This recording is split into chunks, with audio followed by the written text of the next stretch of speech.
Mesdames et messieurs, bienvenue et merci de vous joindre à nous. Aujourd'hui encore, nous venons dans le cadre de Dites-moi tout, l'émission des personnes intelligentes et celles qui ont quelque chose à dire.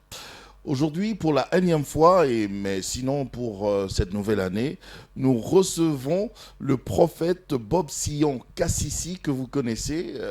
Vous-même, vous l'avez surnommé le prophète intelligent.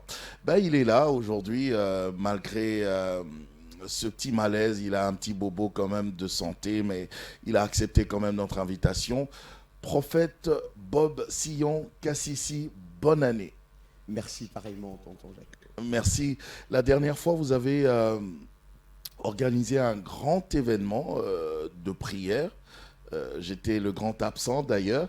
C'était à Showbuzz durant toute la nuit et c'était à partir de 22h, déjà 21h par là. Voilà. Expliquez-nous, c'était quoi, c'était comment?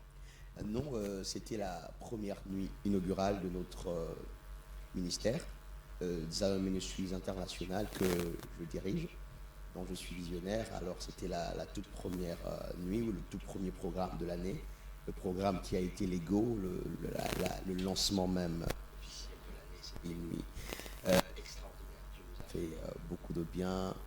Déjà qu'à 20h, la salle était à son comble. Oui, j'avais vu. Et donc les gens étaient obligés de rentrer. Et je profite pour présenter mes excuses à toutes les personnes qui étaient rentrées. Ah là là là là là là là. C'était une très grande nuit. C'était une très grande nuit et on avait même vu la présence aussi de Abba Isaac. Oui, il était, d'ailleurs, il a été sur le plan pratique le principal orateur, parce que il faut dire que avec tous les invités que nous avions, je n'ai pas vraiment apporté le message que je devais apporter, alors j'ai laissé à l'emblématique. Abba, et il a dispensé d'un message puissant et nous étions bénis et comblés. C'est vrai que c'est un bon enseignant de la parole de Dieu, Abba Isaac. Un bon et un grand. Un grand. Qui appelle-t-on, puisque vous en parlez, je vous prends au mot, qui pouvons-nous appeler grand homme de Dieu? Bon, je vais parler le langage de Jésus. Heureusement que je ne suis pas la première. Ça suscite beaucoup de polémiques, ça aussi. Oui. Heureusement que je ne suis pas la première personne. Le maître a déjà répondu à cette question. Donc, il est possible que la réponse du maître ne puisse pas être satisfaisante à tous, mais souffrez que je reste dans les limites du maître, du Seigneur Jésus. On a posé à cette question. Enfin, les apôtres ont voulu. Ils ont dit, voilà, nous voulons être grands. Ça, c'est quelques apôtres, disciples qui présentent le besoin à Jésus. Jésus a dit, le plus grand d'entre vous sera celui qui sera le serviteur. Donc, je considère que celui qui est grand est celui qui est capable de rendre le service qu'il faut au moment qu'il faut. Vous voyez? Parce que la grandeur ne se justifie pas par la dimension d'une réalisation, mais la dimension d'une utilité. Ni par la foule, ni par rien à voir. La construction des grands bâtiments. Pas d'abord par la foule, pas d'abord par la construction des bâtiments, parce qu'on parle ici d'un angle de vue. Quand vous dites pas d'abord, donc aussi. Aussi parce que construire les bâtiments sont de conséquences de l'utilité. De la grandeur. De la grandeur. Parce que celui qui est utile est toujours ressourcé. Vous voyez, vous ne pouvez pas être suffisamment utile sans avoir suffisamment d'outils. Okay. Alors, ce qu'il faut chercher, ce n'est pas d'abord les bâtiments que je considère comme des outils, mais c'est d'abord la fonction, l'utilité. C'est-à-dire ce que vous êtes capable de rendre comme service, ce que vous êtes capable de disposer comme solution aux autres, c'est ce qui fait de vous grand, c'est ce qui fait de vous utile. Donc, la grandeur, c'est beaucoup plus, c'est à quoi vous êtes utile, plus que c'est à quoi vous avez des outils. C'est pas par le nombre des membres. Non, c'est pas par le nombre 10 000 de membres, 20 000 20 000 membres, c'est pas ce qui fait. J'ai tout un stade que je remplis. D'ailleurs, je donne même une petite preuve. La plupart de gens qui ont de grandes structures en termes de membres, en termes de bâtiments, fléchissent les genoux devant de personnes qui n'ont même pas d'église. Ah bon? Comment ça se fait? Je donne un exemple très simple. Vous allez voir quelqu'un qui est réuni de foule à Kinshasa, mais la personne reçoit tout le temps des prières d'un homme comme Tata Meshach, qui est dans un village. Wow. Il n'a pas de foule, il n'a pas de véhicule, il n'a pas de choses attrayantes, mais l'homme qui est à Kinshasa, qui fait de foule, court derrière une prière de lui de 5 secondes. Wow. Vous voyez, vous allez voir... Donc celui-là, il est grand alors? Celui-là, il est grand. Il est plus grand que celui qui a une grande plateforme. Il est plus utile il est plus grand, il est plus important que celui qui a plus de foule ici. Pourquoi? Dans la grandeur, c'est dans le respect de la mission. Exactement. Je pense que vous avez vous avez fait la meilleure formulation. C'est-à-dire que vous ne pouvez pas être grand en dehors de ce que vous êtes censé faire. Et qui est bon alors? Bon serviteur de Dieu. Ok, je vais partir aussi de ce que le maître a dit. C'est-à-dire bon, ce qui est bon, c'est ce que Dieu trouve bon. Ce n'est pas ce que nous apprécions par les normes de nos conventions. La Bible dit que Dieu créa le jour et la nuit, tout ça, et la verdure. La Bible dit, il trouva que tout ce qu'il avait fait était bon. Bon, c'est ce que Dieu apprécie. Bon, ce n'est pas ce que la norme obéit. Ok. Dieu peut apprécier quelque chose qui perturbe la convention humaine. Et ça, c'est bon. La norme, c'est par rapport à l'humain. La norme, c'est par rapport à l'humain. Or, Dieu a aussi sa norme. Dieu a aussi sa norme. Et donc, bon, c'est la norme de Dieu. Ce n'est pas la conformité à une convention humaine. Ce qui fait que quand Dieu dit bon serviteur, ça ne veut pas dire celui qui a satisfait tout le monde. Ça veut dire celui qui est resté dans le critérium de Dieu. Celui qui est resté dans le paramètre, dans le modalité, dans le conditionnement, dans la nature intrinsèque de ce que Dieu avait lui-même initié et qui ne l'a pas perdu. Celui-là est bon. Contrairement à celui qui est très apprécié des hommes, mais qui a perdu la substance investie par Dieu. Lui-là, il est bien. Il n'est pas bon. C'est quoi la nuance? La nuance, c'est que ce qui est bien, c'est ce qui est consommable par l'humain. Ce qui est bon, c'est ce qui est consommable par le divin. Et qui est vrai alors? Ça c'est parce que maintenant, on vous traite tous aussi carrément des faux pasteurs. Oui. Qui est vrai? Alors, qui est vrai? Bon, voilà, la réponse reste simple. Celui qui est vrai, c'est celui qui vient de Dieu. Parce que la vérité émane de Dieu. Jésus a dit, je suis la vérité, le chemin, la vérité, la vie. La vérité, c'est tout ce qui émane de Dieu. Et qui est vrai, c'est celui qui sort de Dieu. C'est celui qui est tiré de Dieu. Il n'y a aucune définition à part ça, je pense. Alors, tout pasteur ne sort-il pas de Dieu? Je ne pense pas. Parce que pasteur est une fonction qu'un homme peut se donner. Bon. Tout serviteur de Dieu ne sort-il pas de Dieu? Tout serviteur de Dieu ne sort-il pas de Dieu? Possible, oui. Tout serviteur des dieux ne sort-il pas de Dieu? La preuve, c'est que Jésus a dit, en ce temps-là, certains diront, nous t'avons servi, nous avons prêché, nous avons même opéré des miracles en ton nom. C'est-à-dire que s'ils agissent au nom de Dieu, c'est parce qu'eux agissent en qualité de serviteurs de Dieu. Mais ils ne viennent pas de Dieu. La Bible dit, Jésus dira quoi? Loin de moi, fils de l'iniquité, je ne vous ai jamais connu. Vous voyez que même la réponse de Jésus à des personnes qui estiment qu'ils ont vécu en qualité de serviteurs. Vous voyez, Jésus renie. Et Jésus renie de quoi? Jésus ne renie pas ce qu'ils ont fait. Jésus renie leur originalité. Et Jésus les appelle fils de l'iniquité. Donc, c'est-à-dire que si vous êtes fils de l'iniquité, c'est-à-dire que votre origine, c'est l'iniquité. Vous êtes né de lui. Donc la différence, c'est que vous avez agi au nom de l'Éternel, mais vous n'avez pas traité votre origine par rapport à l'iniquité. Vous êtes restés des actionnaires, des acteurs au nom de Dieu, mais vous n'avez pas été de la nature du Dieu pour qui vous avez agi. Donc un faux pasteur, c'est un pasteur inique. Un pasteur inique, il est faux au regard de Dieu. Parce que la vérité ne le conditionne pas. On ne parle pas des Mais il parle réalisations. de Jésus. Bien sûr, parler de Il Jésus. parle de Jésus, Je il vais traîne vous- des foules, je peux même il a vous des dire- grands bâtiments, Je peux vous dire, est-ce que vous savez, il a du succès. parmi les êtres qui connaissent Jésus mieux, il y a Satan. Ah oui, c'est vrai. Vous savez, Satan est la seule personne, la seule entité qui demande à un fils de Dieu, ou au fils de Dieu, ou à Jésus de l'adorer. Qui a osé? Maintenant, la question c'est, d'où a-t-il pris, d'où a-t-il obtenu cette largesse de confronter le Verbe de Dieu et d'être peut-être sûr qu'il sait peu que le Verbe de Dieu, la parole faite chair, le Fils des dieux, soit séduit par ces mots. Parce qu'il n'a pas tenté pour rien. Mais j'avais suivi, j'avais suivi un monsieur sur les réseaux sociaux qui avait dit que c'est pas le diable qui était venu tenter Jésus, parce que le diable ne peut même pas s'approcher de Jésus.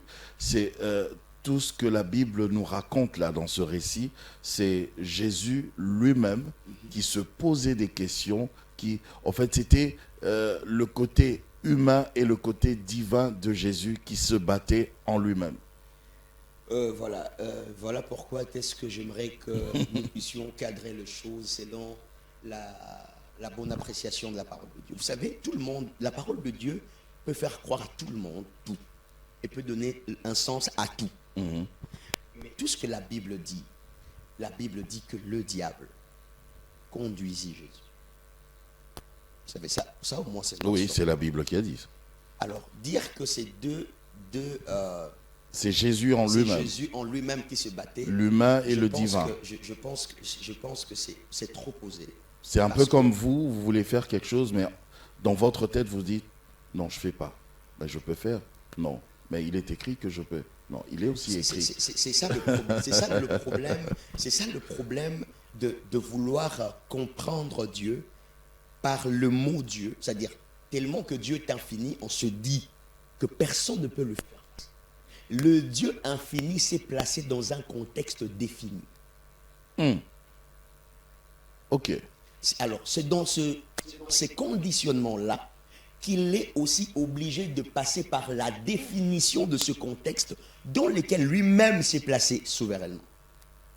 Très bien. Par exemple, si Dieu s'est placé dans le contexte d'un homme, ça ne veut pas dire que Dieu n'est qu'un homme. Mais puisqu'il est passé par ce processus, il doit naître d'une femme. Ça ne veut pas dire que parce qu'il est né d'une femme, D'une c'est que femme. la femme qu'il a engendrée est supérieure à lui. Alors, chercher à vouloir Ok. faire de Dieu plus grand que le processus, ça se comprend. Donc on ne peut pas parler de cette femme comme étant la mère de Dieu. On peut parler... Oh non, non, la femme n'est pas la mère de Dieu. La femme est la mère de Jésus, le Fils de Dieu, Mais Jésus, qui est humain. qui est 100% Dieu, 100% homme. Et la femme n'est pas... Alors pourquoi la cette mère femme de ne 100%. peut pas être la mère de Dieu? Non, elle n'est pas la mère de Dieu parce qu'elle n'a pas... C'est juste une parenthèse. Bien sûr, elle n'a pas engendré Dieu. Ah. Expliquez-nous ça Non, bien. c'est tout à fait simple. Elle n'a pas engendré Dieu. Elle a engendré un fils. Et ce fils est Dieu. Si Dieu voulait se faire engendrer, on allait dire que Marie a engendré Dieu. Marie a engendré un fils. Et ses fils seraient Dieu. Ok. En fait, Marie est responsable de la matière. Elle n'est pas responsable du contenu. Le contenu, c'est Dieu, C'est Dieu. la divinité. C'est la divinité. Elle a été la La plateforme. matière, c'est le Fils. Voilà. C'est-à-dire que Marie est responsable de la naissance de Jésus, l'humain.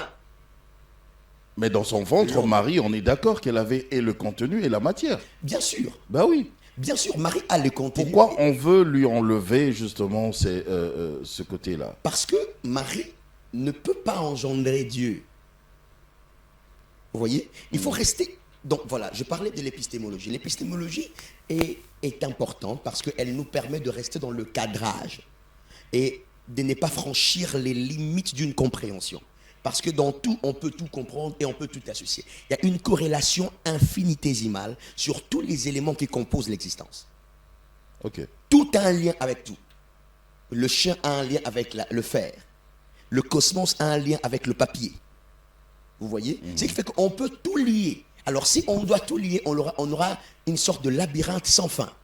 Alors pour comprendre les choses contextuellement, et aussi dans leurs paramètres définitionnels, il est important de se rendre compte que certes Jésus est Dieu, mais Marie n'a pas engendré Elle Dieu. n'est pas la mère de Dieu. Non, elle n'est pas la mère de Dieu. Elle est la mère d'un enfant qui est Dieu. Parce que si Marie engendre Dieu, c'est-à-dire Marie engendre l'essence. Elle n'a pas engendré l'essence. Elle a engendré la matière dans laquelle cette essence devait être applicable à l'humanité. Marie a engendré un enfant. Yeah, Cet enfant est Dieu. yeah.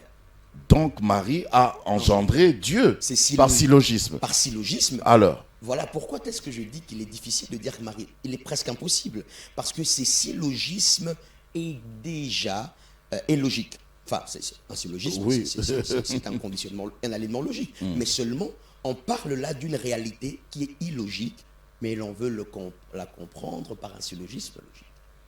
On parle là d'une femme qui tombe enceinte d'une parole d'un ange. Et on dit que la puissance du Saint-Esprit te couvrira de son ombre. Et voyez-vous que quand on dit la puissance de l'Esprit te couvrira de son ombre, il n'y a rien de logique jusque-là. ok, il n'y a rien de Il logique. n'y a rien de logique jusque-là. Et donc, si une femme devait tomber illogiquement enceinte, pourquoi le bébé serait logique? Question. Je ferme la parenthèse. On revient à Satan qui a tenté Jésus après le jeûne. Certains disent que ce n'était pas Satan qui a tenté, c'est Jésus lui-même qui se battait dans sa tête, dans sa réflexion d'humain et du divin. Je suis contre cette doctrine, ça c'est ma position, je prends directement position. Pourquoi? Parce que Dieu ne s'étend pas. Et le mot c'est tenter. Dieu ne se tente pas et Dieu ne tente personne. Vous voyez? Donc déjà dans le contexte selon lequel C'est dans la Bible, serait hein. une tentation, je ne pense pas que c'était une réalité intrinsèque dans l'esprit de Jésus de confronter deux parties de lui. Non. Je pense que c'était une réalité extérieure. Vous voyez, c'était une réalité extérieure parce que la Bible dit à la fin que le diable s'est retiré de lui.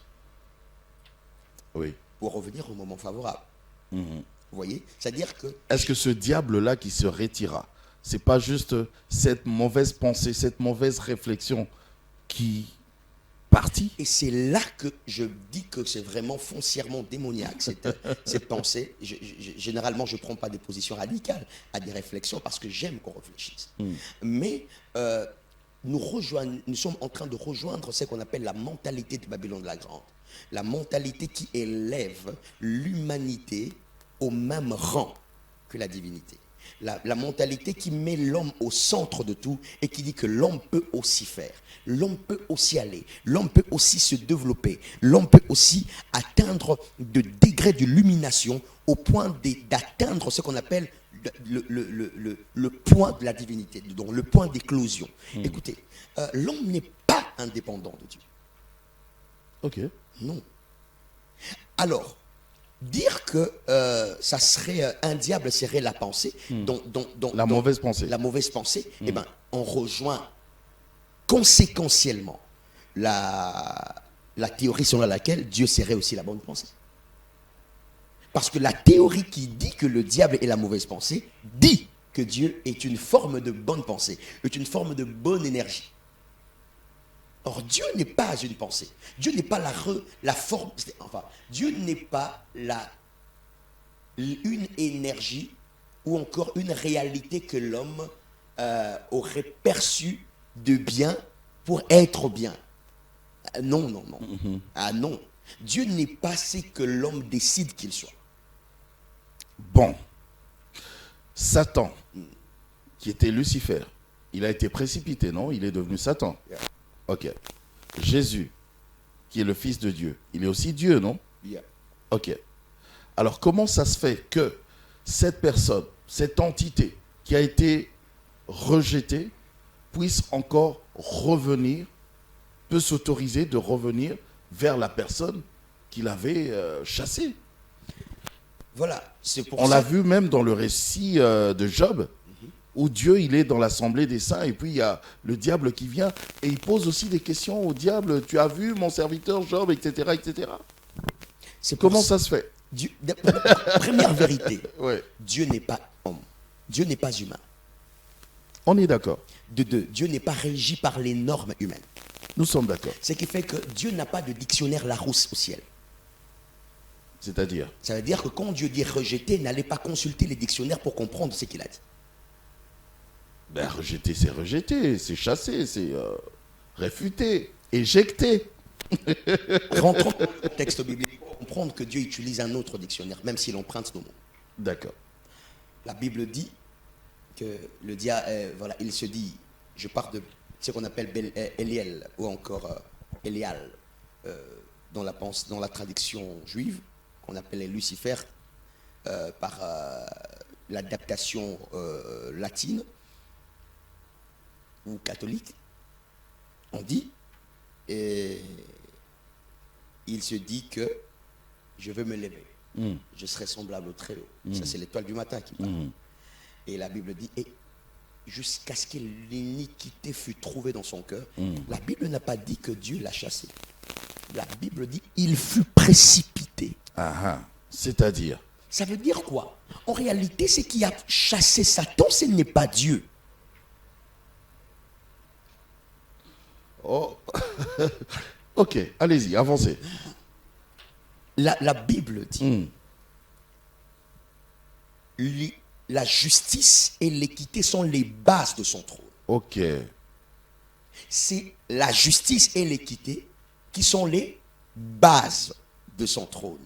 Et nous, mathématiciens, qui ont fait un peu l'étude mathématique, on comprend un peu profondément qu'est-ce que ça veut dire une base. C'est quoi la base d'un triangle, par exemple? C'est quoi la base d'une figure géométrique, par exemple? Vous voyez? Alors, quand on parle de la base, c'est ce qui divise tout.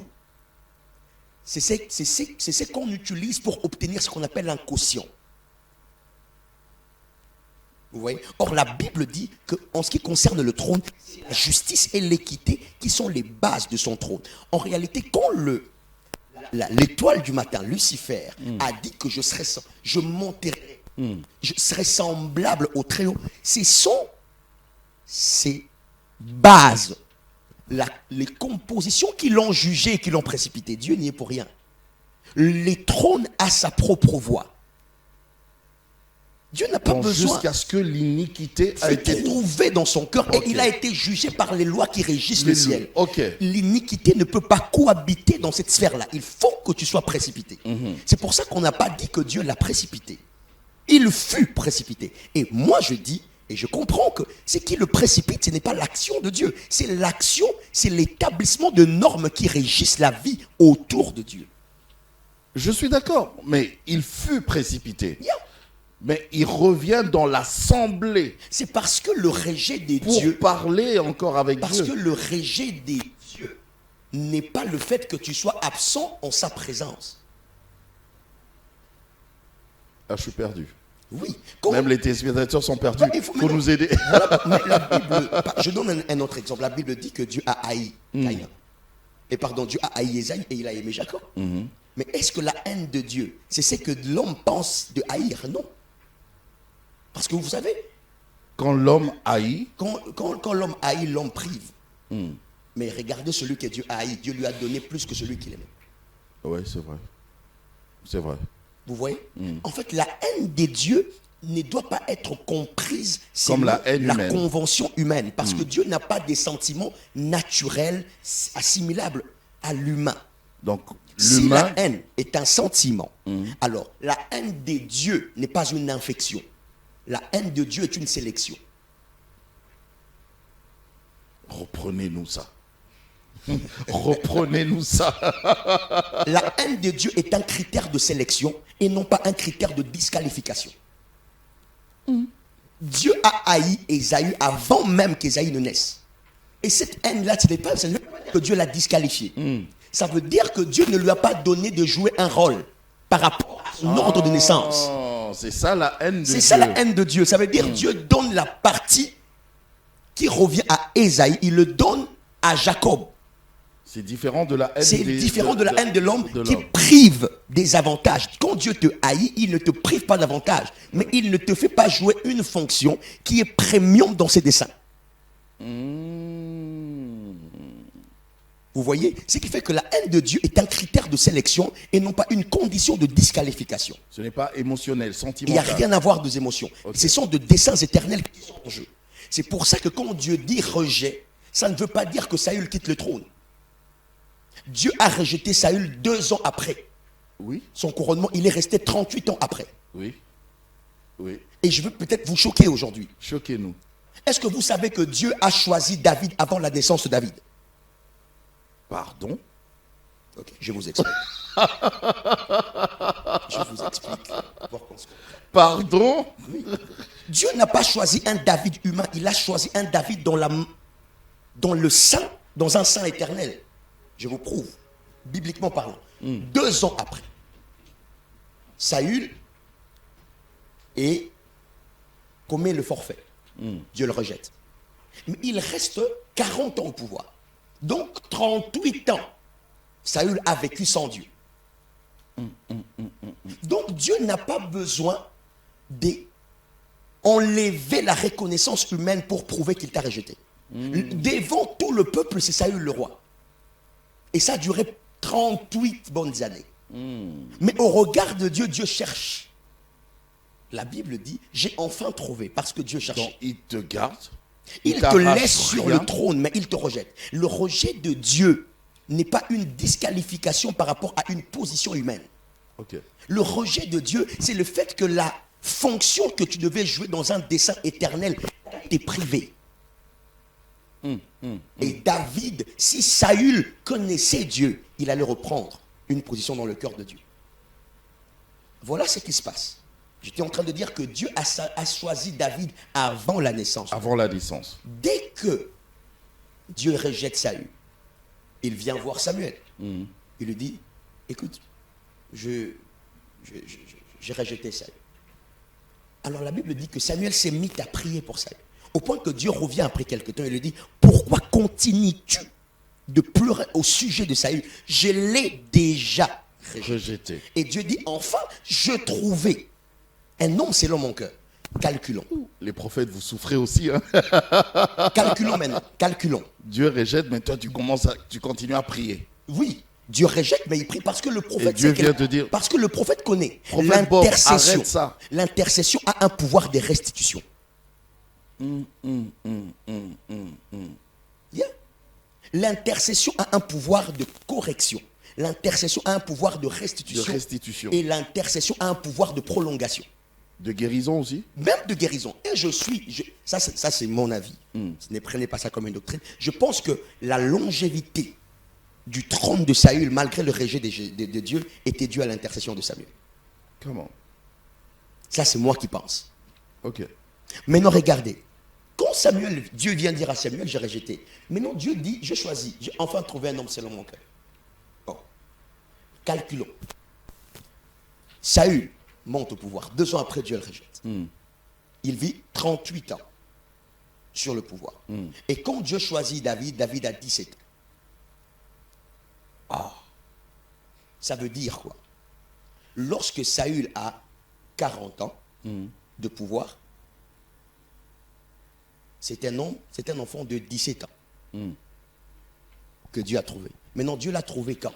Parce que si on fait les calculs, lorsque Dieu parlait de celui qu'il avait trouvé, David n'est pas encore né. Si on fait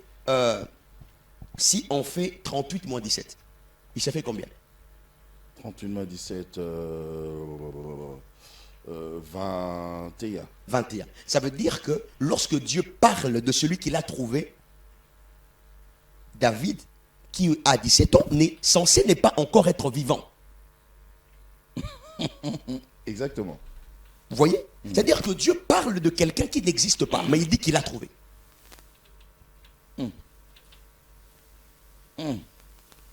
Est-ce que vous imaginez? Ça veut dire que Dieu voulait dire à Samuel, je n'ai pas cherché dans un sein maternel, j'ai cherché dans un sein éternel. Donc l'homme selon mon cœur, L'homme selon le cœur, c'était dans cette période-là. c'était dans cette période-là. C'était pas quand il est déjà devenu roi. Non, pas du tout. L'homme selon le cœur de Dieu, David, n'est pas encore né quand il est trouvé par Dieu. J'aimerais qu'on est clair là parce que les gens disent que Dieu a trouvé David l'homme selon son cœur, alors que David, il a fait trop de conneries, trop de bêtises, trop C'est d'erreurs. pour ça que je dis que le rejet des dieux n'est pas conditionné par ce que nous appelons rejet. Quand l'homme dit je te rejette, ça veut dire tu ne fais plus partie de mon cercle. Tu n'as plus droit aux avantages. Dieu rejette en conservant Tu le n'as pouvoir. plus droit aux avantages. Mais voilà comment Dieu rejette. Quand il rejette, il laisse le trône. Et je te calcule plus. Je te calcule plus, ça c'est l'homme. Mais Dieu, lui, quand il rejette, il laisse le trône. Reste là 38 ans. Domine, fait la loi, gagne l'argent. Ordonne. Je te garde ton pouvoir. Là. Garde ton pouvoir. Et même quand Satan est précipité, il n'est pas précipité en laissant son pouvoir chez Dieu. Il part avec tout son pouvoir. Vous voyez que le rejet des dieux ne dépouille pas les avantages investis quand vous étiez encore approuvé. Les rejets de Dieu vous cessent de vous faire jouer la fonction dans un plan éternel, selon l'initiation de Dieu. Est-ce qu'on peut dire que en Dieu, il y a le bien et le mal? Ça, je veux peut-être déranger la théologie. En Dieu, il y a tout. Pardon? Je dis en Dieu, il y a tout, Le bien et le mal. y compris. Donc Dieu peut être mauvais aussi. Où est le problème? Ok. Si Dieu peut être tout, Dieu peut être tout. Il a déjà été tout de toute façon. Bon, s'il peut être mauvais, alors pourquoi il y a le diable? Parce que Dieu n'est pas mauvais par nature. Si Dieu est mauvais, c'est par fonction. Le diable l'est naturellement.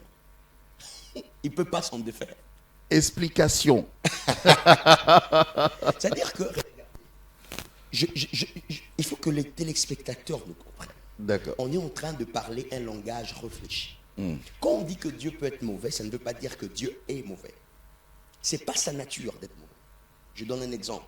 La Bible dit, et Dieu frappa un roi et il mourut. Dieu est-il meurtrier? Non. Enfin, je sais pas. Je sais plus. Je suis perdu.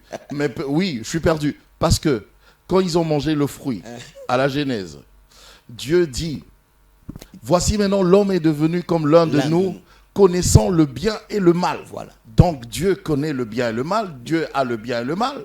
Bien sûr. Dieu connaît le bien et le mal. Et vous savez, en hébreu, même dans le langage hébraïque ou dans le langage juif, quand on parle de connaître, il faudrait prêter attention. Il s'agit au-delà de n'avoir que des informations. Quand la Bible dit connaître, voyez-vous que quelque chose qui devait être connu ne pouvait pas être connu sans être consommé. Parce que si c'était seulement une simple information, donc Adam connaissait déjà le bien et le mal parce que le fruit s'appelait fruit du bien et du mal. Oui. Et on l'avait bien indiqué que ce fruit, c'est le fruit du bien et du mal. Donc Adam savait que le bien et le mal existent. Explication. Bon, attendez. Explication. Oui, la connaissance dont on parle, ce n'est pas le partage d'une information. Non. Parce que l'information, Adam l'avait. L'information Selon laquelle oui, le fruit est le fruit qui du devait bien pas y et toucher. du mal. Oui, oui, qui ne devait pas y toucher. Bien sûr, et il ne devait pas y toucher. Il avait Pourquoi? l'information. Oui, Oui. parce qu'il savait que c'était le fruit du bien et du mal. Et le serpent les a rappelés. Et Adam savait que c'était le fruit du bien et du mal. C'est pas l'information qui lui manquait. S'il savait que c'était le fruit du bien et du mal, donc Adam avait connaissance qu'il y a un bien et un mal qui existent, mais il n'en connaissait pas. Parce que la connaissance n'est pas l'information. C'est quoi? La consommation de l'information. Vous voyez? C'est-à-dire que le diable savait que celui qui connaît n'est pas celui qui est informé. Celui qui connaît, c'est celui qui est initié. Donc quand on va à l'église, là, on doit consommer la parole de Dieu. Oh, voilà, consommer ne veut pas dire écouter une prédication. Là, c'est juste avoir une Ça, information. c'est une information. Consommer, c'est prendre la prédication et en faire une application. Ah, C'est là, tu à as ce consommé. moment-là, tu consommes. Et c'est Là, tu es initié. Ça, vous êtes initié et le processus de connaissance commence. Commence. Ah. Donc, c'est seulement l'information, vous êtes ignorant. Sans consommation de l'information, vous êtes ignorant. Ignorant parce que la connaissance commence par l'application. Merci, hein. Merci. Donc, il est tout à fait normal. C'est pour ça que Adam a mangé parce qu'on lui avait vraiment dit que c'était le fruit du bien et du mal. Et ça, c'est pas ça. C'est Dieu qui a commencé par le dire. Et le serpent vient renchérir l'information pour dire si vous en mangez, vous deviendrez comme lui. Ok. Vous voyez? Pourquoi? Parce que Dieu n'a pas consommé. Non. Bon, allons maintenant un peu en profondeur. Le bien et le mal ne sont pas deux uns. Enfin, si le mal est une infraction, le bien doit l'être aussi. Non, pourquoi? Pourquoi? Parce que c'est deux choses dans un même fruit. Ben, le bien, c'est le bien. Le bien, c'est bien. C'est bien le bien. Voyez-vous? Parce que nous sommes humains. Voilà, nous sommes habitués de vivre avec des hommes bien. Nous sommes habitués à aimer, pour être le bien. Mais attendez. Dieu a monté des peuples païens contre Israël pour le détruire, pour tuer des soldats. Et Dieu a-t-il fait un mal? Dieu a dit, je monterai ce peuple contre vous. C'est Dieu qui les envoie. Et ce peuple-là n'ont pas une alliance avec Dieu, mais Dieu leur donne le pouvoir d'être une hégémonie sur le peuple d'Israël. Dieu a-t-il mal fait? Le problème, c'est quoi? Le bien est un critère de la matière, autant que le mal. Je vais dire ça autrement. Là, vous parlez de la matière. Je parle de la matière. Et la matière, Mais dans la divinité, il n'y a pas de matière. vous avez tout compris. Ce qui fait Oh, que j'ai déjà répondu. bien sûr. Ce qui fait que Dieu, n'étant pas soumis à la loi de la matière, c'est qu'il fait ni bien ni mauvais. C'est pour ça qu'avant que Adam ne consomme le fruit, il ne faisait ni le bien et il ne faisait ni le mal. Il faisait ce que Dieu disait. Ok. Adam n'a pas connu le bien. Il n'a jamais fait le bien. Il n'a jamais fait le bien. C'est pour ça qu'il n'a jamais fait le mal. Et Dieu voulait qu'il reste comme ça. Qu'il reste dépendant d'une parole. Parce que la parole de Dieu ne connaît pas d'infection. Pourtant, le bien, si. Parce que si un bien doit être fait, il faut que ça doit être fait en face d'un mal. En quoi est-ce que ça serait bien s'il n'y a pas de mal? Wow. Wow, vous nous poussez vraiment à réfléchir là. Voyez-vous? Oui. C'est-à-dire que le jour où vous faites le bien, c'est que vous êtes en face d'un mal. Forcément. Forcément. Ok. Alors, qu'est-ce que Dieu dit? Vous ne devez Quand pas je agir. sors, quand j'imprime un nouveau billet de 1000 francs congolais, un bon billet, un vrai, c'est-à-dire que le jour où j'imprime, il y a déjà un faux quelque part.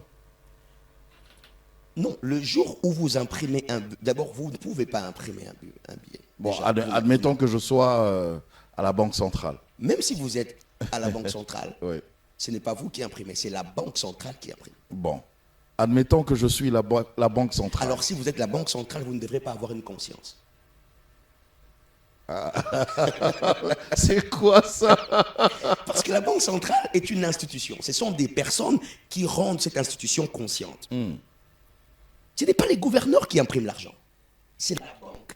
L'institution la est banque plus imprime, importante que les gouverneurs. Allons-y comme ça. La banque imprime. La banque imprime. Le jour où la banque imprime, Oui. donc c'est-à-dire que directement, il y a aussi un faux billet quelque part. Non. Le jour où la banque imprime l'argent, ça veut dire que la banque a joué son rôle. Simplement. Mais ça veut dire que le jour où ces billets entrent en marché, ça veut dire que le billet est déjà exposé à une contrefaction. Et Il faut qu'on se le dise, il y a beaucoup de vrais faux dans le marché. Donc chaque fois que tu fais le bien, Chaque fois que vous faites le bien, tu es déjà exposé à un mal. Sinon, ça ne serait pas appelé bien. Ok. Vous voyez? Ça ne serait pas appelé bien. Bon, dites-moi. Et puis d'ailleurs, qu'est-ce qui est bien, qu'est-ce qui ne l'est c'est- pas? je vous fais encore réfléchir. La Bible dit jusqu'à ce que l'iniquité fût trouvée dans son cœur. Vous savez que cette expression veut dire que même lui-même n'était pas conscient que la chose était à l'intérieur de lui. En l'intérieur, oui. On dirait qu'il a subi quelque chose qu'il n'a pas prévu. Mais la question, c'est pourquoi y a-t-il pas eu de rédemption pour nous? C'est ça. Dieu qui est rédempteur. Dieu rédempteur n'a Il jamais est miséricordieux. proposé une rédemption aux anges, aux esprits. Question. La question est simple. La réponse est simple. Dieu n'a de rédemption que pour ceux qui portent son image. C'est-à-dire, Ça veut dire que Lucifer n'a jamais été porteur d'image. donc il n'y a que nous. Il n'y a que nous. C'est pour ça qu'il ne peut sauver que là où son image est imprimée. Je vois. Vous voyez? Ce qui fait qu'il y a deux choses, des réalités invisibles que nous cherchons à comprendre alors que nous ne sommes pas des anges. Vous voyez? Et tout ce qui s'est passé dans la première phrase, Dieu créa le ciel et la terre, la première phrase là, c'est une phrase dans la lecture, mais c'est une réalité ayant plusieurs années dans le vécu et dans l'expérience. Quand Dieu l'a créé le ciel et la terre, ce n'est pas comme dans un claquement de doigts, paf, le ciel a existé, paf, la terre a existé. Non. Il a créé le ciel et il a créé la terre. Il a pris son temps pour créer le ciel, il a pris son temps pour créer la terre. Et créer le ciel veut dire créer tout ce qui existe dans l'invisible. Ok. C'est ça, créer le ciel. Et créer la terre, c'est créer tout ce qui existe dans le visible. C'est ça, créer la terre. Alors Dieu a commencé par créer le ciel, il a créé la terre après. Ok. Vous voyez? En tout cas, nous allons continuer avec ça. Nous avons, je ne sais pas si Junior Congolo pourra le faire. Nous avons un numéro de téléphone qui nous permet justement qui vous permet d'agir, de nous écrire, de poser vos questions. Et nous allons voir comment est-ce que le prophète pourra revenir pour répondre à nos différentes questions. Alors, juste pour terminer en quelques minutes qui nous restent ici, vous avez parlé du fruit qu'ils ont consommé dans le jardin, qui a été proposé par le serpent. Alors, il y a certaines réflexions, certaines doctrines qui disent que ce fruit-là n'en était pas un, mais c'est plutôt qu'ils étaient passés à l'acte sexuel. C'est pour ça que juste après la consommation, ils se sont cachés parce qu'ils ont su qu'ils étaient nus, parce qu'ils avaient justement utilisé la nudité. Ok. Vous voyez que je crois que je l'ai dit dans cette émission. Je vais réfléchir par absurdité ou encore par parallélisme. Je parle d'un concept autre que ce que la question décrit, mais pour répondre à la logique de la question. D'accord. Un jour, j'ai parlé de la foi ici. J'ai dit qu'il se peut que c'est que nous considérons la foi soit pour Dieu juste une technologie plus avancée. Vous voyez? C'est que nous prenons comme la foi, c'est-à-dire que quelque chose de vraiment spirituel. Il est possible que pour Dieu, ça ne soit qu'une technologie avancée de l'homme. Alors, je dis il est possible. Il est possible. Mais je considère que la foi est spirituelle. Ne vous en faites pas. Je ne suis pas contre. Regardez. Ici, on est en train de réfléchir, on n'est pas en train de prêcher. On réfléchit. Dans une assemblée, je ne dirais pas ça. Ici, je dis tout haut, c'est que je me dis tout bas seul. Ok. Alors, voilà. La foi. Pardon, je dis la nudité. La nudité. Tout ça, voilà. La nudité, la Bible dit qu'ils ont su qu'ils étaient nus. Parce qu'ils l'ont toujours été. Et ils n'en avaient point honte. C'est la Bible qui Ils n'en dit. avaient point honte. Maintenant, j'aimerais qu'on analyse juste les mots de la Bible. 1. Ils étaient nus. Mais 2. Ils ne savaient pas qu'ils étaient nus. Et de 3. Ils n'en avaient pas honte. Mais comment on dit que vous étiez nus? Vous ne savez pas que vous étiez nus. Et puis vous n'en avez pas honte. Pour ne pas avoir honte, vous devez en connaître. Et c'est dire que je n'en ai pas honte. En réalité, ce qui a tué l'homme, c'est quoi? Ils ont connu l'utilité maintenant de la nudité. Ils n'ont pas connu l'utilité. L'homme est entré, a appris ce qu'on appelle... l'homme a activé par la consommation de ce fruit ce qu'on appelle la conscience. Ok. Pourquoi? Parce que l'homme fonctionnait dans l'omniscience. Comme Dieu. Exactement. C'est pour ça qu'il était capable de nommer ce que Dieu a créé sans que Dieu ne le corrige. Parce qu'il donnait exactement le nom que Dieu avait. Je suis d'accord. Ils ont mangé le fruit ou ils ont fait des choses? Yeah. Alors, quand vous dites qu'ils ont fait des choses, c'est quoi? La théorie, c'est quoi? Ils sont passés à l'acte sexuel. L'acte sexuel dans le jardin. Oui. Et puis, Ève l'a fait avec le serpent. Et puis Adam, elle a vu que c'était bien. Et puis voilà, elle a proposé aussi à son mari. Cette réalité doctrinale, je ne la partage pas. Pourquoi? Pour quelques raisons. Premièrement, je pense que vous devez vous rendre compte d'une chose. C'est que l'acte sexuel, quand on regarde dans le contexte du jardin, l'acte sexuel n'est pas quelque chose qui est une priorité dans la conscience humaine. Ce n'est pas la chose qui attire le plus dans le jardin. Parce que jusque-là, l'homme n'est pas infecté par le péché. Ce qui fait que dans l'humanité de l'homme prime encore la pensée de l'éternité. Donc si le diable, le serpent devait tenter la femme, ça ne serait pas couché avec elle. Ça serait autre chose. Autre chose. Parce que, et regardez, le serpent a plus, même Ève, a plus d'intérêt à parler avec le serpent qu'autre chose. Parce que l'homme était conditionné à vivre aux dépens de ce que Dieu dit. Est-ce qu'on peut juste arrêter là et continuer un autre jour? Ça ne serait pas l'acte sexuel. Parce que le diable sait que proposer l'acte sexuel, la femme allait trouver que le serpent est vraiment trop bas. C'est-à-dire, les gens réfléchissent à l'humain. C'est nous qui aimons ça. Parce qu'on a déjà consommé les trucs. Mais eux, n'ayant pas consommé ce truc-là, ce n'était pas encore quelque chose qui faisait pression à leur matière. C'est même pour ça qu'ils n'avaient pas honte d'être nus. Pourquoi? Parce que ce qui primait, c'était les données de l'omniscience et non pas les données de la conscience.